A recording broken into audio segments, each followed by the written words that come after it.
भगवान की भगवत महापुराण की भगवान বলেছিলেন দেখো ব্রহ্মা রীত্যার্থম ইয়ৎ প্রতীয়তো ন প্রতীয়তো চাত্মনি তদ বিদ্যৎ আত্মনময়াম যথা ভাসো যথা।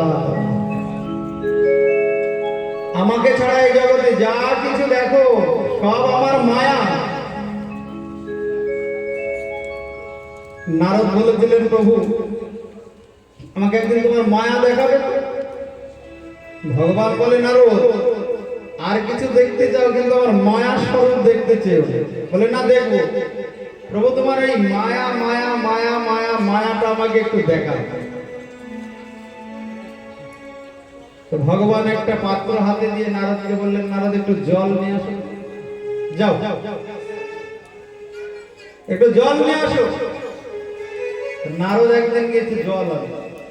মায়া কাকে বলে? নিয়তে অনায়াইতি মায়া। যেটা আমার মায়া তাকে আমার মনে করার নাম মায়া। এই যে এই সংসারে আমার বলে কিছু আছে? গোপালের বাবা আমার, গোপালের মা আমার, গোপালের কাকা আমার, দিন রাত আমার আমার আমার, সব মিথ্যে কথা। এই হলো মায়া। নারদ জল আনতে গিয়ে দেখতে ঝর্ণা থেকে জল পড়ছে। চিন্তা করলেন এখান থেকে কিন্তু জল নিয়ে যায়। ওখানে ঠাকুর বসে আছে, পিপাসা পেয়েছে। ঝর্ণার কাছে এগিয়ে গিয়ে দেখেন একটা সুন্দরী রমণী স্নান করছে ঝর্ণার জল। ভগবান মায়া দেখাচ্ছে নারদকে। সুন্দরী রমণী ঝর্ণার জলে স্নান করছে। ও দেবী তুমি কে গো?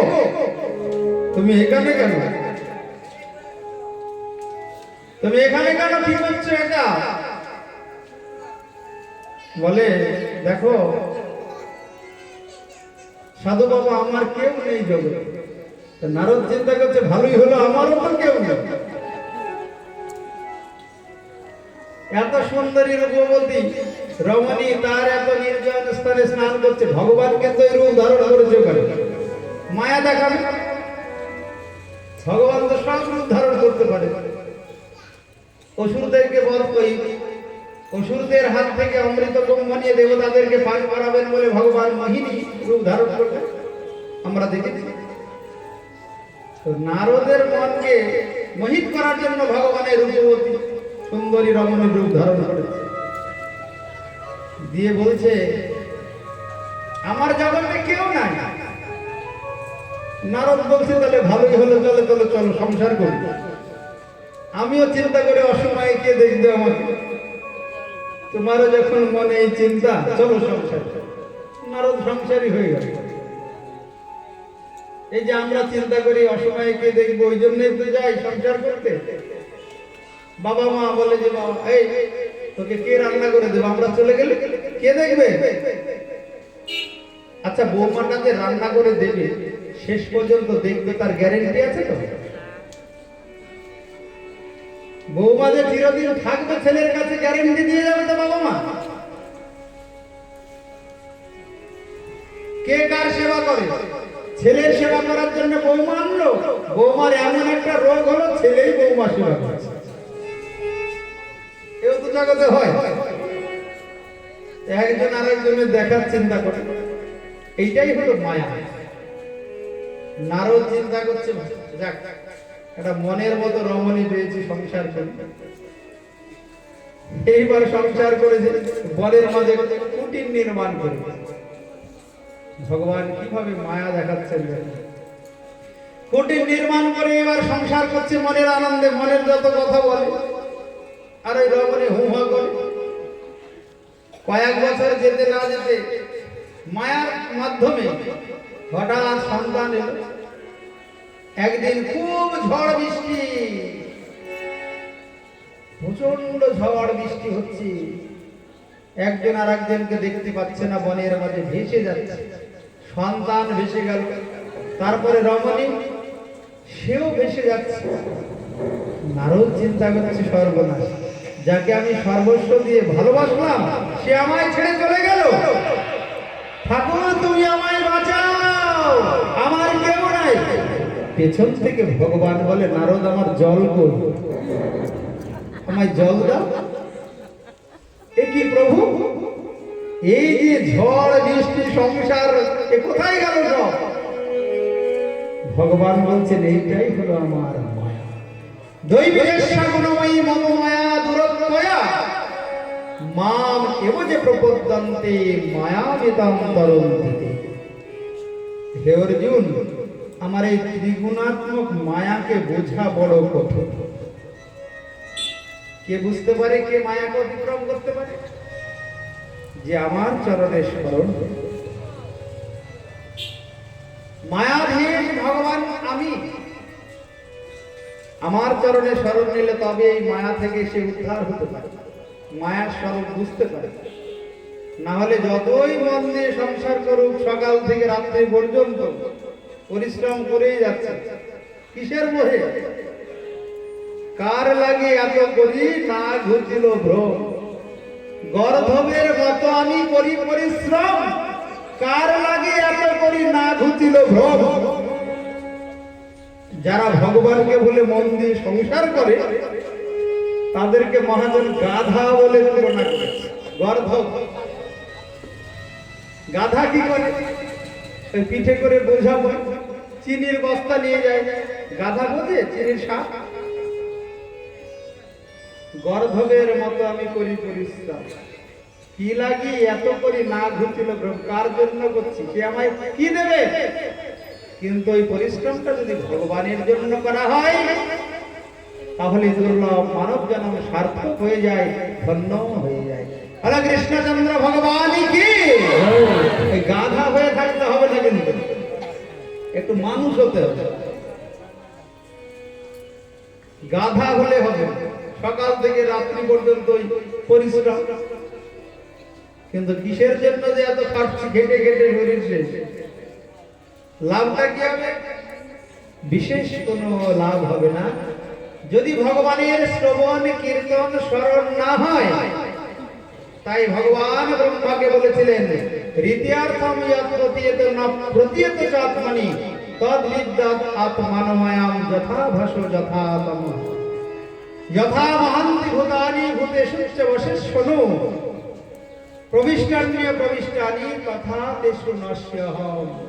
দেখো ব্রহ্মা, এই মহাভূত সমূহ যেমন উচ্চ নিচ্চ সমস্ত সৃষ্টিতে প্রবিষ্ট হইয়াও অপ্রবিষ্ট রূপে স্বতন্ত্র ভাবে বর্তমান, যেমন আমরা যে দেহটা লাভ করেছি, এর অর্থ হলো এখানে পাঁচটা ভূত আছে, ক্ষিতি অপ তেজ মরুদ গম। যেই দেহটা প্রাণ হয়ে যাবে, উড়ে যাবে চিতায়, সঙ্গে সঙ্গে পাঁচ ভাগে ভাগ হবে। পৃথিবীর অংশ পৃথিবীতে মিশে যাবে, জলের অংশ জলে, অগ্নির অংশ অগ্নিতে, আর বায়ুর অংশ বায়ুতে, আর আকাশের অংশ আকাশে মিশে গেল, সব শেষ। ওই জন্য 1-1.5 কেজি মতো ছাই বেরোয়, দেখবেন ইলেকট্রিক চল্লিতে পোড়ালো। অথচ এমন যে ভজনযোগ্য মানব জনম, যে জনমটি দিয়ে ভগবানকে পাওয়া যায়, যারা গাধা বোঝা পাইবে সংসারে, কিন্তু ভগবানের ভজন করবে না, ভগবানের নাম শুনবে না, ভগবানের ভক্ত সঙ্গ করবে না। ভাগবত তাদেরকে পশু বলে গালি দিয়েছে, দ্বিপাদ পশু। সে ছেলে হোক আর মেয়ে হোক, পুরুষ হোক আর নারী হোক,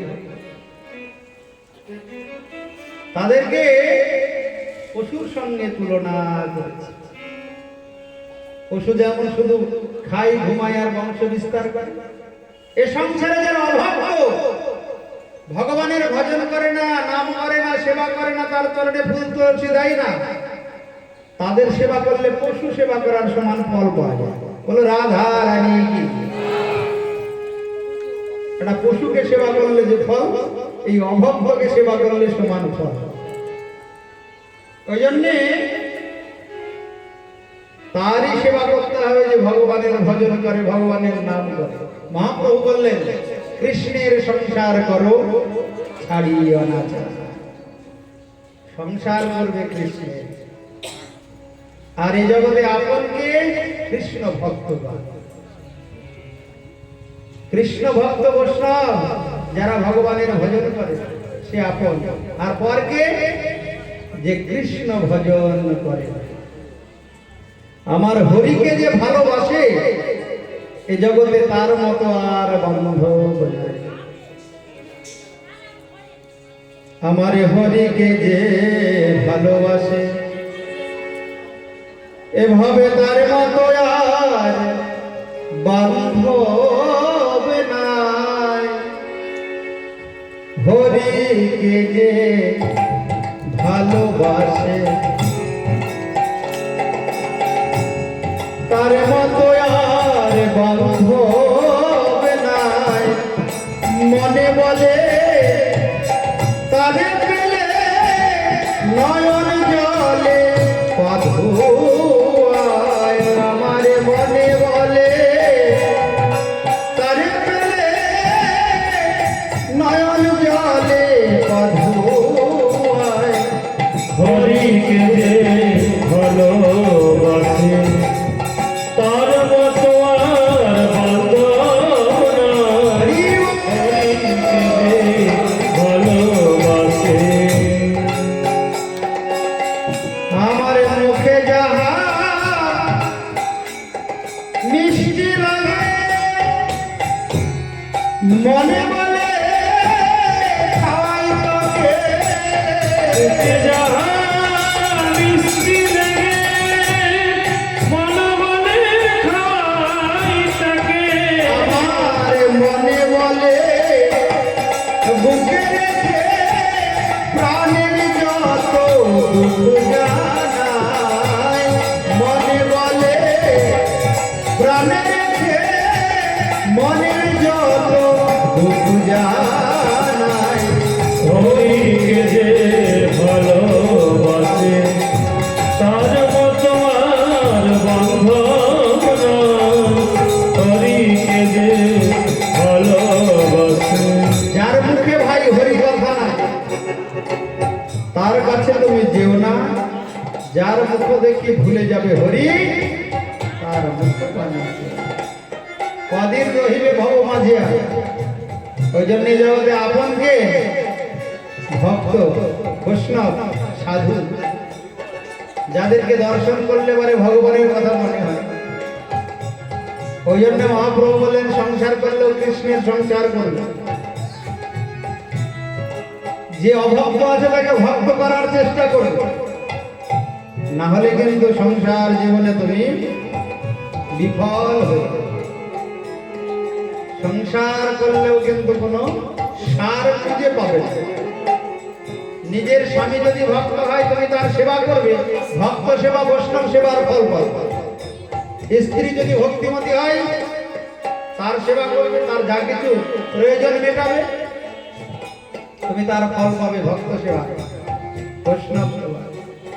কিন্তু যদি অসুর হয় কি হবে? অসুর হলে কিন্তু সেই অসুরেরই সেবা করার ফল পাওয়া যাবে। তাই মধুর হরি নামে যে উদাসী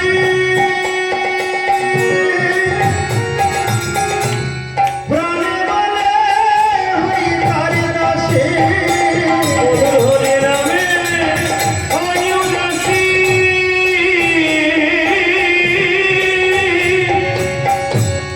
প্রাণে বলে করি উদাসী। আর ইহকালে পরকালে যেন ইহকালে পরকালে যেন ভক্ত সঙ্গ না হারায়। হরিকে যে ভালোবাসে তার মতো আর বান্ধব নাই। হরিকে যে ভালোবাসে তার মতো আর বান্ধব নাই। হরিকে যে ভালোবাসে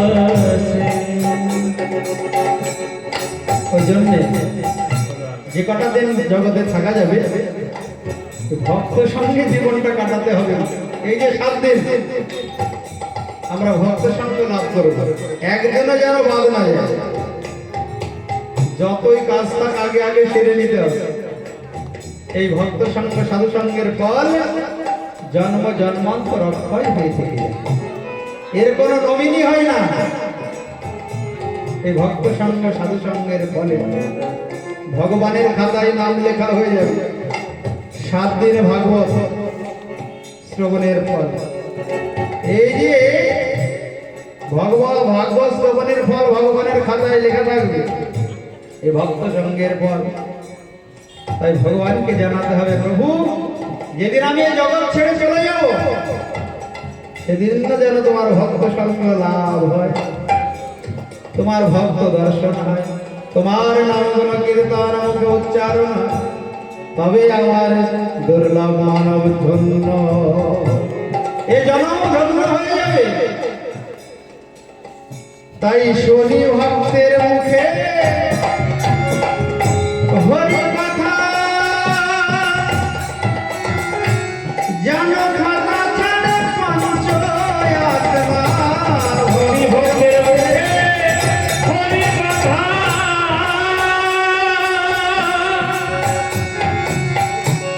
খাতা ছাড়ে পঞ্চ আত্মা, যেদিন বল্লভের হয় মহাযাত্রা, বল্লভের হয় মহাযাত্রা, এই অধমের হবে মহাযাত্রা, হরি ভক্তের যেন দর্শন পায়।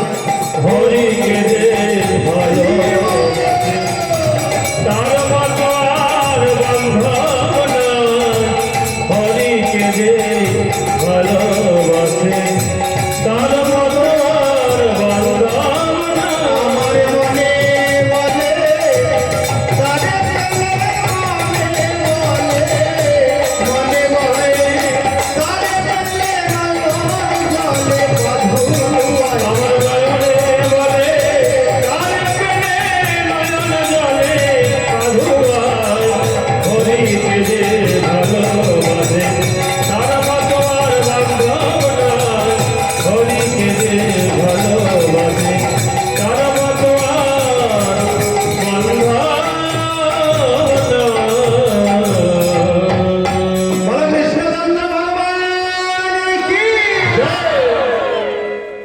তাই জগতে আপন হলো এই ভক্তগণ, দেহটা আপন নাই মা, যথা মহান্তি ভূতানি ভুজে সূর্য বচেশ্বনু প্রবিষ্টান্যে প্রবিষ্টানি তথা দেশ নদ্দেশ্য। ভগবান বললেন, দেখো ব্রহ্মা সর্বভূতে বিরাজ করে এই পঞ্চ মহাভূত, কিন্তু একদিন নিজের জায়গায় ফিরে যায়। ক্ষিতি আপ তেজ মরুদ্বন, দেহটাকে সংস্কার অগ্নিতে পোড়ানোর সঙ্গে সঙ্গে 5 ভাগে ভাগ হইল। এতাবদেব জিজ্ঞাসাম তত্ত্ব জিজ্ঞাসনাত্মন অন্যয় ব্যতিরিক্তাভ্যাম ইয়ৎসৎ সর্ব সর্বতঃ। তাই এতাবদেব জিজ্ঞাসাম তত্ত্ব জিজ্ঞাসনাত্মনঃ অন্যয় ব্যতিরিক্তাভ্যাম ইয়ৎসৎ সর্বত্র সর্বতঃ। এইবার ব্যাসদেব ভাগবত রচনা করে চিন্তা করলেন, এই ভাগবত জ্ঞান আমি কাকে দান করব? এই ভাগবত কে শ্রবণ করবে, কে অধ্যয়ন করবে? পাত্র না হলে তো যাকে তাকে এই ভাগবত জ্ঞান দান করা যায় না। বুঝতে পারবে না। সিংহের দুধ যে কোনো পাত্রে রাখা যায় না, জানো? তো মাটির ভাঁড়ে রাখলে সঙ্গে সঙ্গে ফেটে যাবে, ওকে সোনার পাত্রে রাখতে হবে, এত শক্তি। তো ব্যাসদেব চিন্তায় পড়েছেন, ভাগবত রচনা করে কাকে পড়াবো, কে অধ্যয়ন করবে? এ ভাগবত হলো নিগম কল্পতরুর গলিতম ফলম, বেদরূপী কল্প বৃক্ষের সুপরিপক্ব ফল। এখানে কোনো গুটলি নেই। গুটলি মানে আঠি। আমের মধ্যে একটা আঠি থাকে না, কিন্তু বললেন ভাগবতে কোনো আঠি নেই, শুধু রসই রস। নিগম কল্পতরুর গলিতম ফলম সুসমুখাৎ অমৃতম দ্রব সংযুতম পিবত ভাগবতম রসম আলয়ম আলয়ম পিবত ভাগবত রসম আলয়ম যতক্ষণ না মৃত্যু আসে মুহুরহু রসিকা ভুবি ভাবুকা যার তার কাছ থেকে এই রস আস্বাদন করলে ঠিক ঠিক আস্বাদন হবে একটু রসিক আর ভাবুক ভক্তের কাছ থেকে এই ভাগবত রস আস্বাদন করবে। পাঠক যদি একটু রসিক আর ভাবুক না ওই জন্য যোগ্যতাও নির্ধারণ করে দিয়েছে যে ভাগবত পাঠক কেমন হবে, এক হবে ভাবুক আর দুই একটু রসিক হতে হবে। তাই নিরন্তর পান করো এই ভাগবত রস। মুহুরহ রসিকা খুবই ভাবুকা। শুকদেব এই ব্যাসদেব চিন্তা করেন রসিক আর ভাব কাকে পাবো যে ভাগবত জ্ঞান দান করে। খুব চিন্তা করছেন, চিন্তা করে স্থির করলেন একটা পুত্র সন্তান হলে ভালো হয়, আমি মনের মতো করে তাকে শেখাতে পারব। একটা পুত্রের বাসনা করলেন। একদিন ব্যাসদেবের পত্নী বিটিকা বসে আছে আর বিটিকা বসে আছে হা করে হাই তুলেছে আর তার মুখের মধ্যে দিয়ে একটা পাখি ঢুকে সোজা পেটে উদরে প্রবেশ করেছে। পাখিটাকে ওই পাখিটা হলো রাধারানীর আদরের পোষা শুক্রা। কেন এলো এখানে না এই ভাগবত একবার মহাদেব পার্বতীকে শুনিয়েছে। পার্বতী বললেন প্রভু তুমি একদিন আমাকে ভগবানের অপ্রাকৃত লীলা শোনাও। ভোলানাথ বললেন দেখো পার্বতী এই লীলা শুনতে হলে উপযুক্ত স্থান চাই আর উপযুক্ত পাত্র চাই। পার্বতী বলে কেন স্বামী আমাকে কি তোমার উপযুক্ত পাত্র বলে মনে হয় না? বলছে না না তুমি লক্ষ্মী স্বরূপিণী, তুমি অবশ্যই উপযুক্ত পাত্র। তবে আমি তোমাকে শোনাবো ঠিক সময়। একদিন গভীর রজনীতে ভোলানাথ পার্বতীকে ডেকে বলে পার্বতী আজকে সুযোগ হয়েছে তুমি ভগবানের ভাগবত কথা প্রাকৃত লীলার কথা শোনো। তখন বাজে রাত্রি 12টা, মধ্যরাত্রি, চারিদিকে প্রকৃতি শান্ত হয়ে উঠেছে। শান্ত পরিবেশ পরিস্থিতিতে ভোলানাথ ভাগবত শোনাচ্ছেন পার্বতী। একে বলা হয় স্বামী, একে বলা হয় স্বামী যে মৃত্যুময় কারাগার থেকে উদ্ধারের পথটা দেখায়, না হলে কিন্তু আসামি। যে স্বামী তার পত্নীকে হাত ধরে নিয়ে আসে শুধু কি কাজ করার জন্য, বাড়ির কাজ করবে কাজ করবে, কাজে ভুল হলেই ঝগড়া, ওই জন্য কিন্তু পানি গ্রহণ করা নয়। এই জগতে স্বামী তাকেই বলে যে মৃত্যুময় সংসার থেকে উদ্ধারের পথ দেখায়। এই জগতে অর্ধাঙ্গিনী তাকেই বলে যে স্বামীর ভক্তি পথে সহযোগিতা করে, স্বামীকে ভগবানের পথে এগিয়ে দেয়। না হলে পারে কিন্তু সে রাক্ষসী। ভাগবতে বলেছে নো মোচয়ের সমবেত মৃত্যু গুরুর নশস্যাৎ স্বজনী নশস্যাৎ, গুরুর নশস্যাৎ স্বজন নশস্যাৎ না মোচয়ের সমবেত মৃত্যুম। সে গুরু গুরু নয় যে মৃত্যুময় সংসার থেকে উদ্ধারের পথ দেখায় না। সে মাতা মাতা নয়, সে পিতা পিতা নয় যে তার সন্তানকে ভগবানের পথে এগিয়ে দেয়। এই যে আমাদের সংসারে দেখা যায় যে সন্তান পিতা মাতার সেবা করে না, তখন লোকের কাছে বলে বেড়ায় এই বৌমার দোষ। ছেলে ভালো ছিল, এই বিয়ের পরে ছেলেটা নষ্ট হলো। আসলে কি বৌমার দোষ? দোষটা তো তুমি মূলেই করে রেখেছো। ছেলেকে সেইভাবে শিক্ষা দাওনি, হাত ধরে ভগবানের যেখানে নামগুণ কীর্তন হয় সেখানে নিয়ে যাওনি, ছেলেকে শেখাওনি বাবা কিভাবে ভগবানের চরণে তুলসী দিতে হয়, কিভাবে হরি নাম জপ করতে হয়, কিভাবে একাদশী করতে হয়। এইগুলো তুমি শিখাওনি, অথচ বৌমার দোষ। ওই জন্যে যে মাতার সন্তানকে এই মৃত্যুময় কারাগার থেকে উদ্ধারের পথ না দেখায়, সে কিন্তু মা নয়, সে কিন্তু পিতা নয়, সে ভাই নয়, সে বন্ধু নয়, সে স্বামী নয়। ওই জন্যে মাকে ত্যাগ করেছিলেন ভরত, ভাইকে ত্যাগ করলেন বিভীষণ, গুরুকে ত্যাগ করলেন বলি, আর মাকে ত্যাগ করেছে কে? মাকে ত্যাগ করলেন ভরত। ওই যে কইকেই বললো, তোমার জন্য আমি রামচন্দ্রকে হারিয়েছি, ভগবানকে হারিয়েছি, তুমি আমার মা হওয়ার যোগ্য না, তোমাকে আমি ত্যাগ করলাম। এই জগতে ওই জন্য আপন যে এই মৃত্যুময় সংসার থেকে উদ্ধারের পথ দেখায়। তাই ভোলানাথ বললেন, দেখো পার্বতী, তোমাকে আমি ভাগবত কথা, কৃষ্ণ কথা শোনাবো, কিন্তু একটু হু দিতে হবে, মাঝে মাঝে একটু সাড়া দিতে হবে।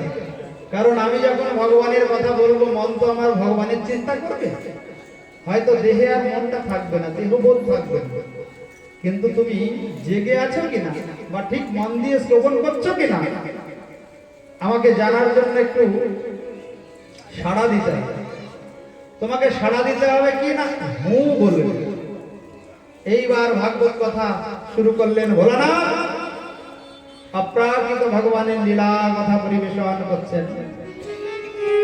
এবার ধীরে ধীরে রাত্রি বেড়ে যায়, পার্বতীর ঘুম পেয়ে যায়।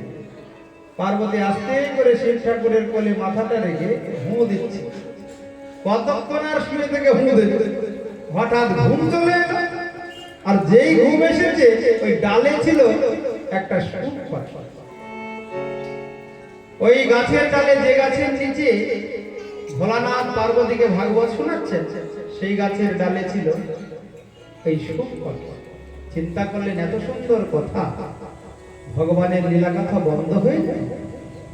এই কথা আমি প্রাণ ভরে শ্রবণ করতে করতে আনন্দে আত্মহারা হয়ে আছে, আর এই কথা বন্ধ হয়ে যাবে। তখন ওই ডালের সুখ পাখি হু দেওয়া শুরু করে। যখনই ভোলানাথ বলে, বুঝলে পার্বতী, হু, বুঝলে, হু, বারবার ওই সুখ পাখি হু দেয়।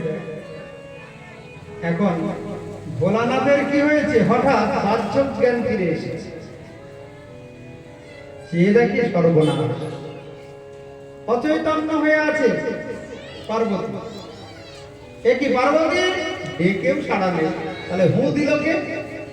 উপরে তাকিয়ে দেখে সেই পাখি গাছের ডালে বসে হু হু।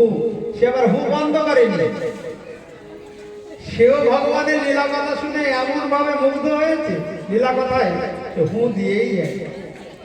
সঙ্গে সঙ্গে ভোলানাথ চিন্তা করলেন, এই পাখি যদি বেঁচে থাকে, অতি উচ্চ গোপনীয় কথা, এই পাখি তো জেনে যাবে।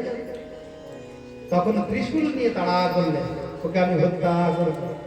যেই তাড়া করেছে, ওই সুখ পাখি ওইখান থেকে উড়ে কোথায় এসে উপস্থিত হলো, ওই ব্যাসদেবের পত্নী বিটিকা হাই তুলেছে, আর ওই মুখের মধ্যে দিয়ে তার উদরে প্রবেশ করেছে।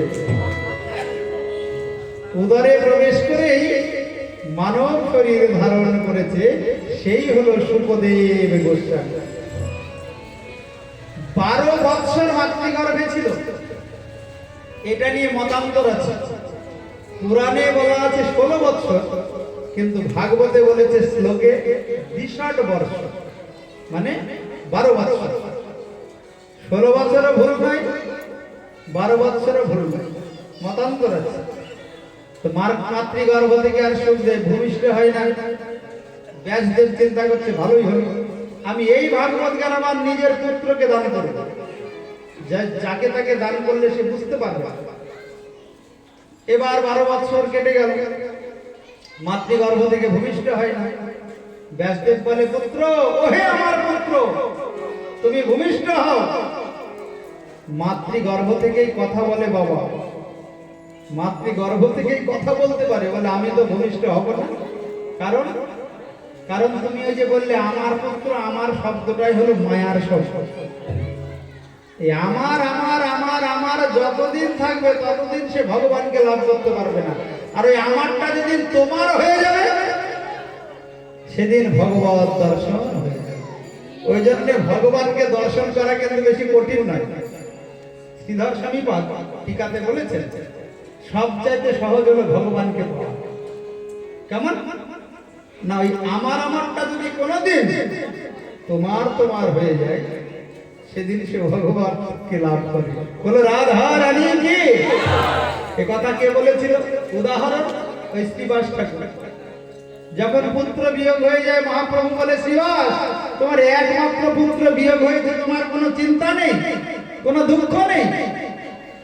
শ্রীবাস বলে প্রভু কি আমার পুত্র? ও তো তুমি দিয়েছিলে, তুমি নিয়েছিলে, আমার কিসের দুঃখ? ওই জন্যে এই সংসারে আমরা দিন রাত আমার বলি। আমার স্বামী, আমার স্ত্রী, আমার পুত্র, আমার কন্যা, এইটা যদি কোনোদিন তোমার হয়ে যায়, প্রভু তোমারই, আমার যে স্বামী সে আমার কাছে, তুমি কৃপা করে আমায় দিয়েছে।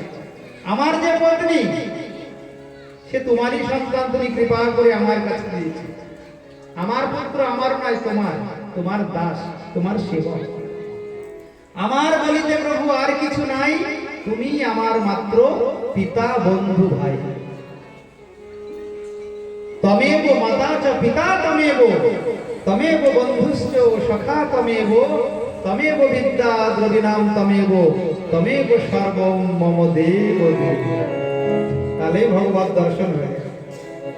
মনে থাকবে, আমার বলা যাবে, আমার হলে তো আমি রাখতে পারবো, কিন্তু কেউ পারে কাউকে রাখতে?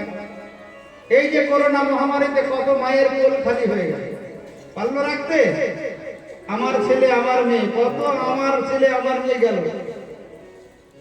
ওই জন্য জগতে কেউ যদি একবার বলতে পারে প্রভু সব তোমার, আমার বলতে যদি কিছু থাকে একমাত্র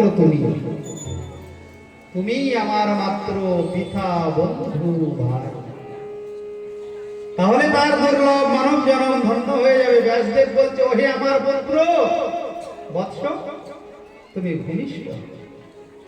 সুখদেব বলে ওই মায়ার মধ্যে যে আছে তার ডাকে আমি ভূমিষ্ঠ হব না। যদি কোনোদিন মায়াধীশ ভগবান এসে আমায় ডাকবে, তার ডাকে আমি মাতৃগর্ভ থেকে ভূমিষ্ঠ হব।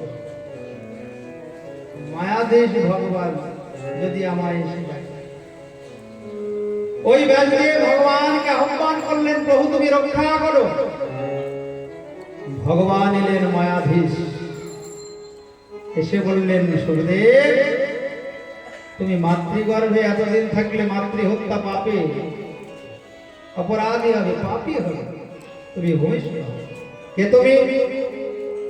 ভগবান বললেন তুমি যার আশায় এতদিন মাতৃগর্ভে বসে আছো সেই আমি। প্রভু তুমি এসেছো, তাহলে তোমার মায়াটাকে আগে সরিয়ে নাও। তোমার এই মায়ার খেলা বোঝা বড় কঠিন, খুব কঠিন। ভগবান একটা গরুর সিংহের উপরে শস্যের দানা রাখলে যতটুকু পরিমাণ, যতটুকু সময় থাকে সেই সময়টুকু মায়াকে অপসারিত করলেন। সঙ্গে সঙ্গে ভূমিষ্ঠ হলেন ওই সুখদেব গোস্বামী। বলো সুখদেব মহারাজ কি। সুখদেব ভূমিষ্ঠ হয়ে সঙ্গে সঙ্গে চলে যাচ্ছেন সংসার ত্যাগ করতে। কারণ এই সংসারে যে যত বেশি থাকবে মায়া তাকে তত জাপটিয়ে ধরবে, জড়িয়ে ধরবে। এই সংসারে তো আমার বলে কিছু নাই। ধন জন জীবন যৌবন ওরে মন, ধন জন জীবন যৌবন অরে অরে মন, ধন জন জীবন যৌবন অরে মন, ধন জন জীবন যৌবন। এ আছে নাই চোখে কি না দেখো তাই, এই আছে নাই চোখে কি না দেখো তাই, তুমি কিসে বলিছো আপন,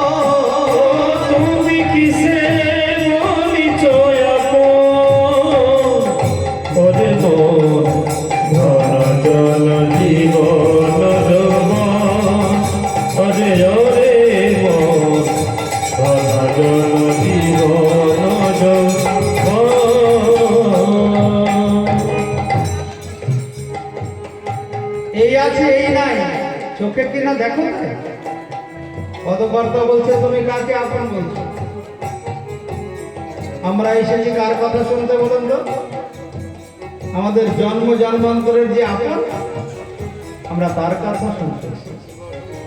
ওই জন্যই ভাগবত কথা কৃষ্ণ কথা শ্রবণ করলে জন্ম ধন্য হয়।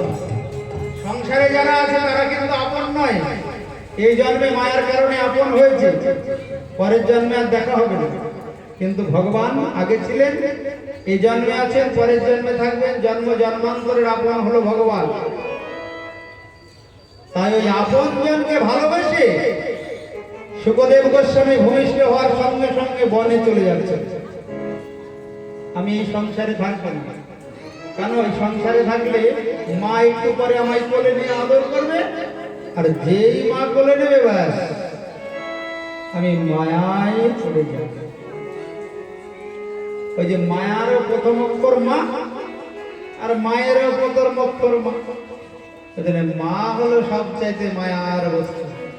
মায়ের মুখের দিকে না তাকিয়ে চলে যাচ্ছেন বনে, ব্যাসদেব চিন্তা করলেন হাই হাই, ওকে তো আমি ভাগবত পড়াবো,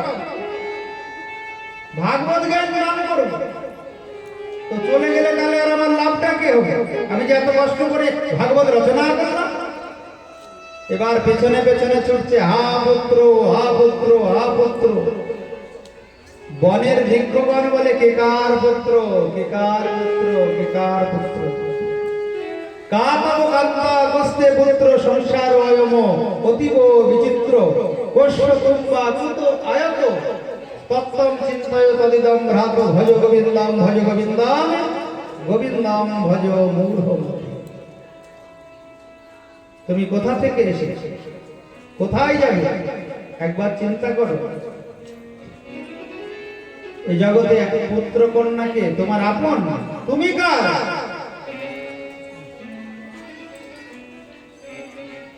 তুমি আশা বসে ভ্রমি হেথা পাবে কি সুখ জীবনে, একবার ভাব মনে, একবার ভাব মনে, ভাব মনে, একবার ভাব মনে, ভাব মনে। এই জগতে তুমি আশা বসে ভ্রমি, অর্থাৎ আশায় আশায় যে তুমি সংসার করছো, এ থেকে সুখ পাবে? একবার ভাব মনে, ভাব মনে, তুমি আশা বসে ভূমি হেথা, আশা বসে ভ্রমি হেথা পাবে কি সুখ জীবনে, ভাব মনে, একবার ভাব মনে, ভাব মনে। বনের বৃক্ষ সকল উত্তর দিচ্ছে কে কার পুত্র, কে কার পুত্র? কে তুমি কোথায় ছিলে?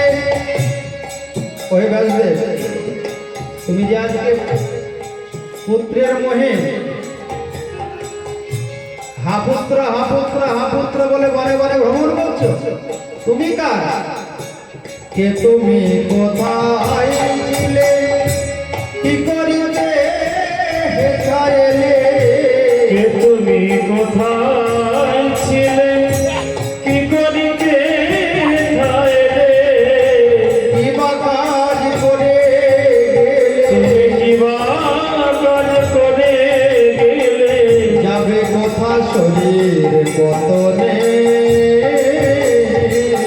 ভাব মনে, একবার ভাব মনে, ভাব মনে। কেন শোক দুঃখ ভয়? এই যে আমরা এই সংসারে শোক পাই, দুঃখ পাই, কেন? তোমার কেন শোক দুঃখ ভয়? অহং তামা মতাময়। কেন সুখ দুঃখ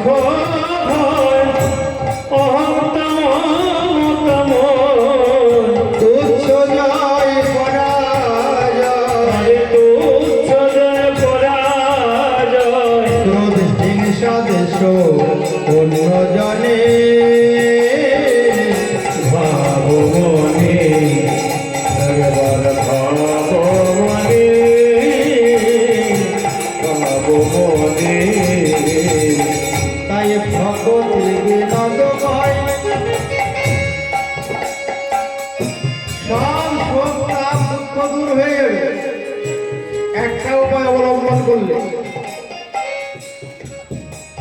যদি কেউ গৌর চরণে কৃষ্ণ চরণে শরণ নিয়ে নিতে পারে, যতদিন না ভগবানের ভক্ত হয়, যতদিন না ভগবানের ভজন করে, ততদিন কিন্তু দুঃখ দূর হয় না দিবে। যারা প্রকৃত ভক্ত তাদের কাছে গিয়ে জিজ্ঞাসা করবে, কুড়ে ঘরেও যদি থাকে, মেদিনীপুরে একবার পাঠিয়ে দিয়েছে একজন, ওই মোটর ভ্যান হয় না, তো মোটর ভ্যানে করে আমাকে রাখতে এসেছি বাস স্ট্যান্ডে পাঠ শেষে। তো বলছি যে, আমি জিজ্ঞাসা করলাম, বাবা তুমি কি করো? বলছে, প্রভু আমি খুব গরিব, খুব গরিব, আমাদের দিন আনা দিন খাওয়া, কিন্তু সুন্দর করে তিলক দিয়ে আছে, আমরা খুব গরিব প্রভু। বলে পরিবারে কে কে আছে? বলে কেন, পুত্র আছে, পত্নী আছে, সহধর্মিণী আছে। তো কি কাজ করো? বললো আমরা ভোরবেলায় রান্না করে ভগবানকে ভোগ দিয়ে নিয়ে মাঠে চলে যাই, সারাদিন কাজ করি স্বামী স্ত্রী। মেদিনীপুরে আবার মায়েরা জমিতে কাজ করে, যারা গরিব মা। আবার সন্ধ্যাবেলা আসি, এসে আবার স্নান টান করে ভগবানের আরতি করি, আবার ভোগ দিই। কিন্তু প্রভু আমরা খুব সুখী। কেন জানেন? আমরা যতক্ষণ জমিতে কাজ করি ততক্ষণ কৃষ্ণ কথা আলোচনা করি, কৃষ্ণ নাম করি, আমাদের কোনো কষ্ট নেই। হয়তো অভাব আছে, কিন্তু আমরা খুব সুখী। চা পাই, কাজ করি, তাই ভগবানকে দিয়ে আমরা প্রসাদ পাই। খুব আনন্দে আছি, ভগবান ভালো রেখেছে। এই বলে নয়নে জল। ও যে আনন্দে আছে, এটা নয়ন জল দেখেই বোঝা যাচ্ছে ভগবান খুব ভালো রেখেছে, কোনো কষ্ট নাই। সারাদিন আমরা কৃষ্ণ কথা আলোচনা করি, দুজনে চাষ করি, কাজ করি, আবার সন্ধ্যা হলে বাড়ি ফিরে আসি, ভগবানের আরতি করি, ভগবানকে ভোগ লাগাই, কীর্তন করি। যতদিন না কেউ ভক্ত হয়, ততদিন কেউ আনন্দের আস্বাদন করতে পারে। অভাব থেকে যাবে ততদিন, যতদিন ভগবানের সঙ্গে ভাব না হলো।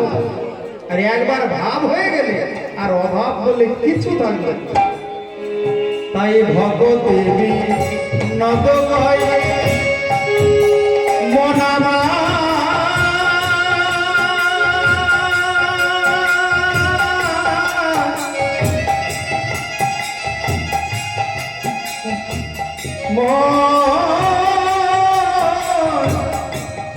পাগল মনামা, তাই ভগতি বিনোদ করিবরা পদাশ্রয়, তাই ভগতি বিনোদ করিবেলা পদাশ্রয়।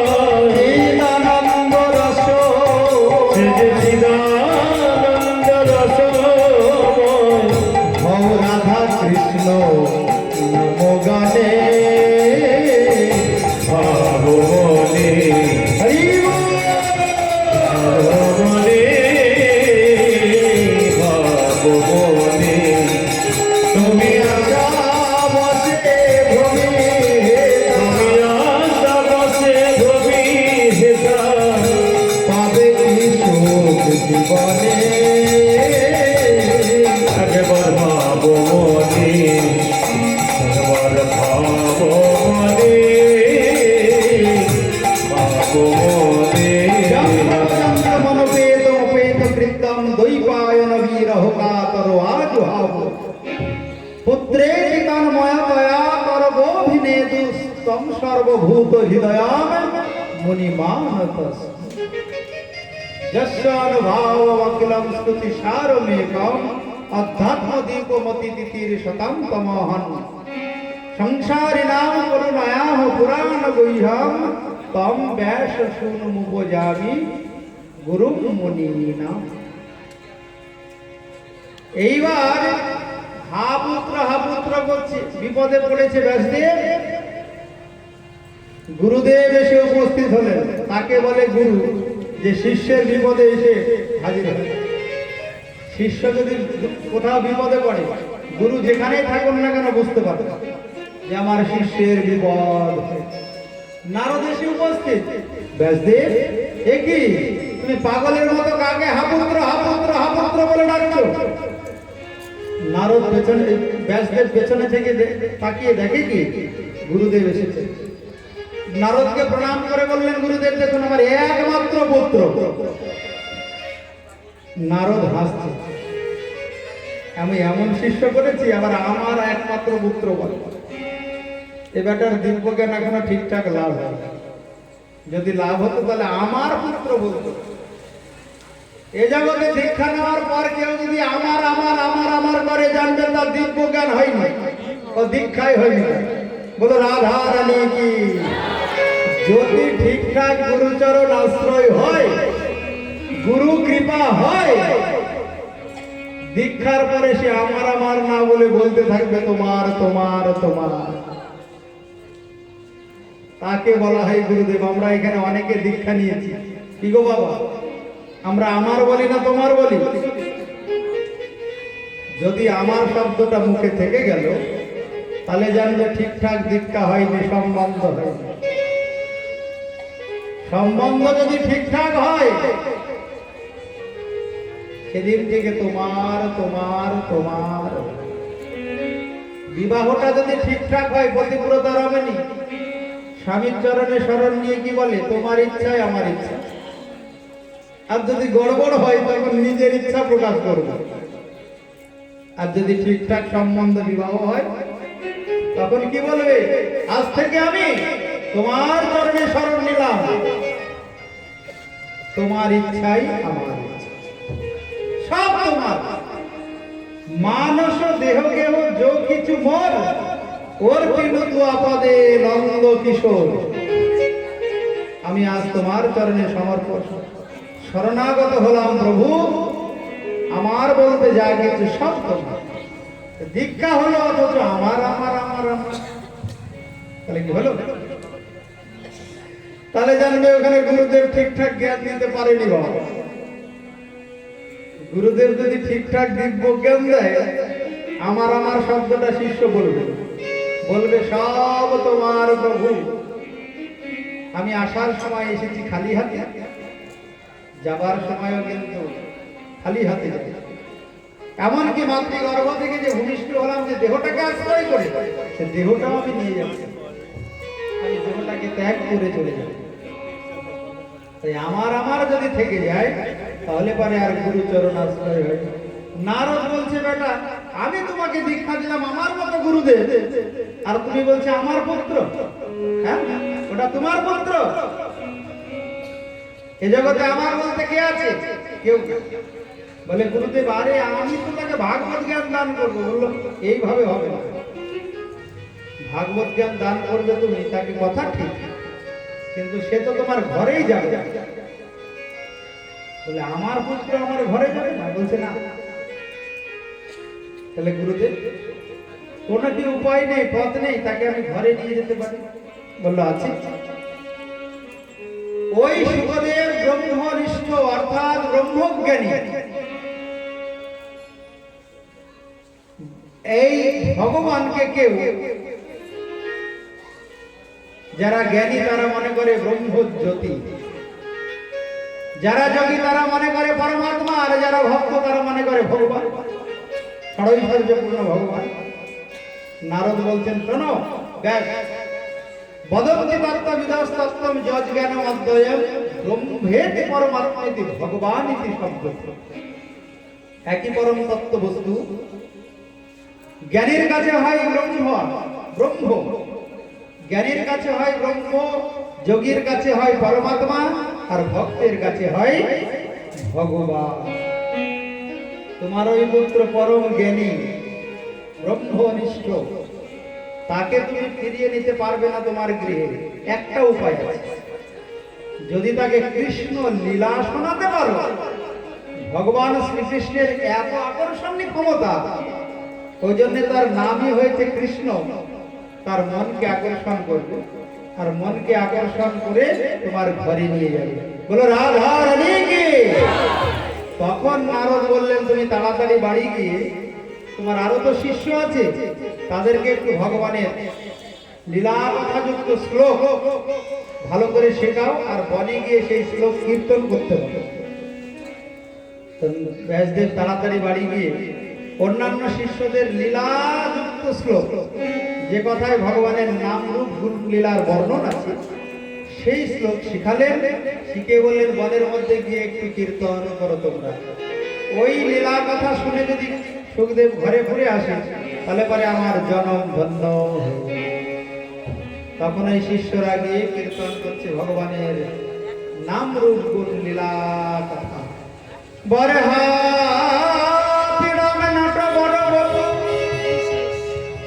করিমায় করিনিকারম বিভ্রদভাসকনক কপিশাম বৈজয়ন্তে চমালা রন্ধ্রান বেনোরধর সুধয়া পুরয়ানি গোপবৃন্দয়ে বৃন্দারণ্যম শপদ রমণম রাবিষাদ গীত কীর্তি। ভগবানের রূপের বর্ণনা আছে এই শ্লোকে। সুখদেব চিন্তা করছে এমন কে গো যার মাথায় ময়ূরপুচ্ছ সদৃশ মুকুট, আবার বপুটি নটবর, কৃষ্ণের রূপের বর্ণনা করছে। আবার বিভ্রত বসে তার বসন সোনা স্বর্ণবর্ণের সোনার মতো উজ্জ্বল, অধরে বেনু, আবার বেনু বাদন করতে করতে সে বৃন্দাবনে প্রবেশ করছে। কে এমন যে রূপের বর্ণন শুনলাম, সে মানুষটা তার রূপটা যদি এত সুন্দর হয়, হৃদয়টাও সুন্দর হয়। হৃদয়টা কেমন একটু জানতে পারলে ভালো হতো। অনেকের রূপ সুন্দর হলে হৃদয় কিন্তু সুন্দর হয় না, মাকাল ভাব। উপরটা সুন্দর হলে ভেতরটা সুন্দর হয়, সুন্দর হয় না। কিন্তু সুখদেব ভগবানের রূপের বর্ণনা শুনেছেন, শুনে চিন্তা করছে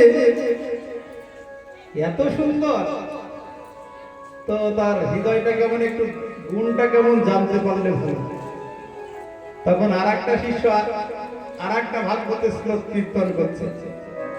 অহো বকিয়াম স্তন কালকুটম জিঘাংশয়ায় অপি যদো পোষতি লেভে গতিম ধাত্রচিতাম তপন্না কম্পাদয়ালো শরণাম রোজায়।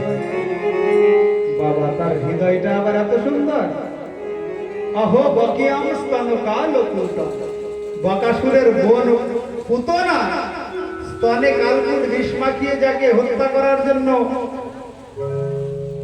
ওই নন্দ ভবনে গেল, যার নিকটে গেল, তাকে আবার সে করেছে কি গোলক বৃন্দাবনে ধাত্রীগতি মাতৃগতি প্রদান করেছে। যশোদার যে গতি সেই গতি দান করেছে। বাবা হৃদয়টা তো তাহলে করুণা, বাহ তাহলে তো বড় হৃদয়টি করুণার হৃদয়। চিন্তা করলো তার রূপও সুন্দর, আবার গুণটাও সুন্দর, নামটা একটু জানতে পারলে। আচ্ছা সে জন্মগ্রহণ করেছে কোথায়, থাকে কোথায়, কোথায় জন্ম নিল, কোন একটা জায়গায় জন্ম নিয়েছে। তখন আর একটা শিষ্য কীর্তন করছে ভগবানের ওই লীলা। জয়তি দেওধিকাম জন্ম নাম ব্রজ ত্রয়ত ইন্দিরা শশদত্র। ও ওই বৃন্দাবনে জন্মগ্রহণ করেছে, জন্মস্থানটা জানা হয়ে গেল, একটু নামটা জানতে বাকি থাকে।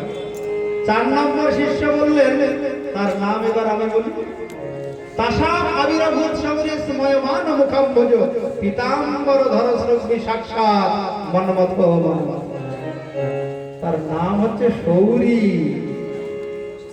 সুরস্য অপত্য প্রমাণ ইতি সৌরী, মানে সুরসেনের পুত্র বসুদেব, এই বসুদেবের পুত্র কৃষ্ণ, ওই জন্য কৃষ্ণের এক নাম হলো সৌরী। আকৃষ্ট হয়ে গেল মন।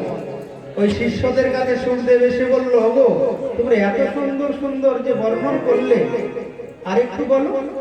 শুনতে তো বেশ ভালো লাগছে। বলছে তাহলে চলো আমাদের গুরুদেবের কাছে, আমরা যার কাছ থেকে শিক্ষা লাভ করেছি তার কাছে গেলে আরো অনেক বেশি শুনতে পাবে।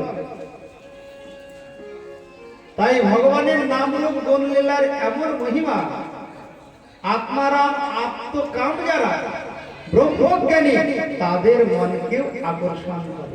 বলে কৃষ্ণচন্দ্র ভগবান কি। আত্মার আমস্ত মনয় নির্গ্রন্থ অনুক্রমে কুর্বন্তি অহৈতুকীম ভক্তিম ইত্থম ভূত গুণ হরি।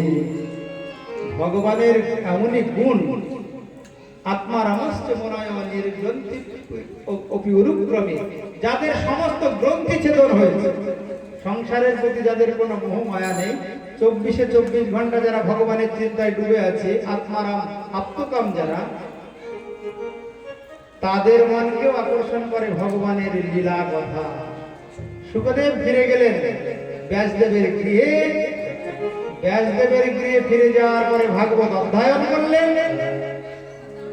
ভাগবত কিন্তু এই বই খুলে পড়েন, ব্যাসদেব বলেছে আর শুনে মুখস্থ হয়ে গেছে 18,000 শ্লোক। বলো রাধা রানী কি। শুধু কর্ণে শ্রবণ করেছেন। শুকদেব কিন্তু আমাদের মতো ওই বইয়ের পাতা উল্টে উল্টে পড়েনি, শুধু শুনেছে ব্যাসদেবের মুখে, শ্রবণ করেই তার অধ্যয়ন হয়ে গেছে। 18,000 শ্লোক শিখলেন। শিখে এবার মনের আনন্দে বিচরণ করছেন। বিচরণ করছেন মনের আনন্দে। বিচরণ করতে করতে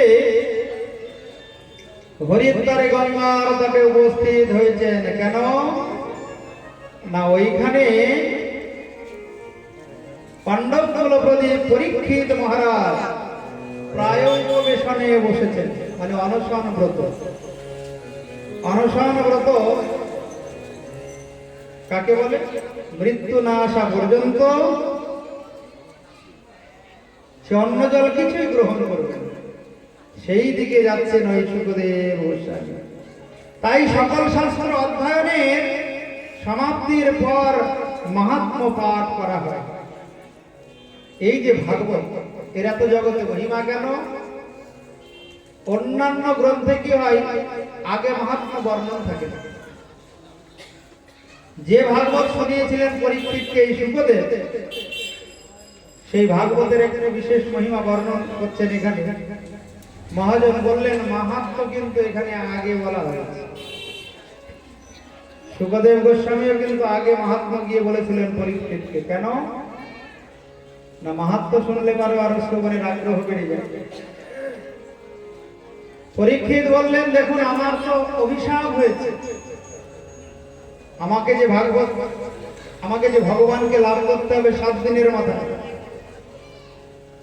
তো শুকদেব গোস্বামী বললেন রাজন, তোমার তো অনেক কর্ম, এই সংসারে যারা জন্ম নেয় তাদের কিন্তু 7 দিনের কোনো গ্যারেন্টি থাকে না। তোমার অনেক পরমায়ু, কোনো চিন্তা নেই, তুমি এক মনে প্রাণে ভাগবত শ্রবণ করো।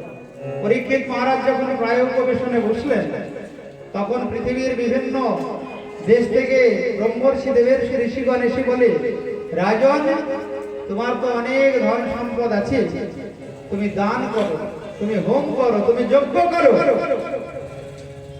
কিন্তু রাজা পরীক্ষিতের মনোভূত হয়। কারণ পরীক্ষিত চিন্তা করলেন দান করলে পুণ্য হবে, পুণ্যের ফলে কি হবে? স্বর্গে যাবে। এই দান যেখানে সেখানে করা যাবে, এই দানের বড় মহিমা। সঙ্গক্রমে বলে রাখি, এই যে ভাগবতী অনুষ্ঠান হচ্ছে, এই অনুষ্ঠানে যদি কেউ দান করতে পারে, সেই দানের ফল অক্ষয় হয়ে থাকে। গীতায় ভগবান বললেন অর্জুন, দান একটু দেখে শুনে করতে হয়। দাতব্যমিতি যদ্দানম দিয়তে অনুপকারিণী দেশে কালে চ পাত্রে চ তদ্দানম সাত্বিকম স্মৃতম। দান করার সময় একটু দেখে দান করতে হবে। কেউ দান চাইলে তুমি দান করে দিলে, তোমার ওই পয়সা নিয়ে গিয়ে যদি অসৎ কাজে লাগায়, তাহলে অসৎ কাজের ফল তোমায় ভোগ করতে হবে। বলো রাধা রানী কি। ভালো করে মনে রাখবে। এবার কেউ যদি কন্যাদান করতে যায় আগে পাত্র ভালো করে দেখে কিনা, খোঁজ খবর নাই তো, নেশা করে কিনা, ঠিকঠাক উপার্জন করে কিনা, ঠিক বংশটা কেমন। তাহলে কন্যাদান করার সময় তুমি ভালো করে দেখে শুনে তারপরে দান করছো। আর তোমার যখন টাকা পয়সার ধন দান করবে, দেখে শুনে দান করবে না, যেখানে সেখানে দান করলে তো উল্টো ক্রিয়া হয়ে যাবে। পাত্র যদি ঠিকঠাক নয়, মেয়ে সুখে থাকবে। ওই জন্যে কন্যাদানের সময় তুমি দেখছো, আর তুমি টাকা পয়সা যখন দান করবে তখন পাত্রটা ঠিক আছে কিনা তুমি দেখে দান করবে। তোমার ওই দানের বস্তু ভগবানের সেবায় লাগবে কিনা। তাই সাত্বিক দান, রাজসিক দান, তামসিক দান, যারা বুদ্ধিমান তারা সঠিক জায়গায় দান করে, যাতে ওই দানের ফল পাওয়া যায়, ওই দানের বস্তু ভগবানের সেবায় লাগে। বলো রাধা রানী কি। এখনই আজকের ভাগবতের বিশ্রাম হবে। কেন? প্রথম দিন বেশি কষ্ট দিলে পরের দিন আর আসতে মন যাবে না। তাই আজকের ভাগবতের এখনই বিশ্রাম হয়ে যাবে। তাই সুখদেব গোস্বামী রাজা পরীক্ষিতকে বলেছিলেন, রাজন দেখো, এই দান করলে, হোম করলে, যজ্ঞ করলে কখনোই জনম ধন্য হয় না, ভগবানকে লাভ করা যায়। দান করলে স্বর্গে যাবে, পুণ্যক্ষয় হলে আবার মরতে আসবে। তুমি এক মনে ভাগবত শ্রবণ করো। ভাগবত শ্রবণ করলে আমি নিশ্চিত করে বলছি তুমি ভগবানকেই লাভ করবে। ভাগবতের বড় মহিমা, তুমি আগে মাহাত্ম্যটা শোনো। জগতে যত শাস্ত্র আছে তার মাহাত্ম্য পরে বর্ণন করা হয়েছে। যেমন গীতা, গীতায় কিন্তু আগে মাহাত্ম্য নয়, পরে আছে। কিন্তু ভাগবত একমাত্র গ্রন্থ যেখানে প্রথমে মাহাত্ম্য বর্ণন করা হয়েছে। রাজন একদিন ওই একদিন নৈমিষারণ্যে সৌনকাদি মুনিগণ সুত মুনিকে জিজ্ঞাসা করেছিলেন, হে সুত, ভগবান যখন স্বধামে গমন করলেন তখন এলো কলিযুগ। কলিযুগে যারা জন্মগ্রহণ করেছে তাদের উদ্ধারের উপায় কি? সুত গোস্বামী বলেছিলেন যে দেখো, জন্ম মৃত্যুর আবর্ত থেকে উদ্ধার হওয়ার একমাত্র উপায় হলো শ্রীমদ্ ভাগবত। কাল ব্যাল উপগ্রাস ত্রাস নির্নাশ হে তবে শ্রীমদ্ ভাগবতম শাস্ত্রম কলৌকিরেণ ভাষিতম। এই একমাত্র শ্রীমদ্ ভাগবতের যদি কেউ আশ্রয় নিতে পারে, তাহলে এই কলির যে কাল করাল গ্রাস, এই পাপাচ্ছন্ন কলি শব্দের অর্থই হলো পাপ আর কলহ, এখান থেকে মুক্ত হয়ে ভগবানের ধামে যেতে পারবে। কোন ভাগবত মহাপুরাণে কি সচ্চিদানন্দ রূপায় বিশ্বোৎপত্তাদি হেতবে তাপত্রায় বিনাশায় শ্রীকৃষ্ণায় বয়ো বলো কৃষ্ণচন্দ্র ভগবান কি, বলো নন্দনন্দন ভগবান।